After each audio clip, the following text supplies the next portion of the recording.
Հայաստան մեծ դրամական ներհոսքեր են տեղի ունենալու եւ ցանկացած երկիր միշտ ցանկանում է, որ գումարներ գան դրսից եւ տեղում կրկնապատկվեն, եռապատկվեն, քառապատկվեն։ Բայց շատ կարեւոր է նաեւ արձանագրել, որ մի միավոր ներդրումը որոշակի ոլորտներում բերում է եւս 2 միավոր, տեղ-տեղ 3 միավոր, տեղ-տեղ 4 միավոր ներդրում եւ ըստ էության մենք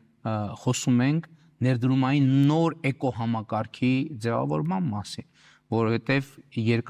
երկաթուղին, բայց դա միայն ռելսը չէ, դա նաև կողքի սպասարկումն է, այլ ծառայություններն են, բարձր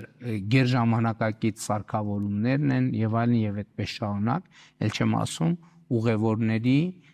ապրանքների, ծառայությունների հոսքի սպասարկումը։ Ընդ որում տեսեք, մենք խոսում ենք, մենք անդադ եւ ճիշտ ենք անում, կենտրոնացած ենք երկաթուղու վրա եւ դա լավ է, դա ճիշտ է, բայց մենք խոսում ենք նոր էլեկտրահաղորդման գծերի մասին, մենք խոսում ենք նոր խողովակաշարերի մասին, մենք խոսում ենք մալուխների մասին, որը շատ կարևոր է, եկեք այդ մալուխները միացնենք Հրազդանում կառուցվող նոր սուպերհամակարգչային կենտրոնի հետ, որը տարածաշրջանային արհեստական բանականության ոլորտում տարածաշրջանային եւ միջազգային ծառայություններ է մատուցելու, այս ամեն ինչը զուգորդենք զբոսաշրջային հոսքերի հետ եւ այլն եւ այսպես շարունակ եւ մենք կտեսնենք, այսինքն այստեղ ներդրումը բերում է ներդրում, ընդհանրապես Հավանիչ տեսանյութը եւ բաժանորդագրվիչ նորությունները բաց չթողնելու համար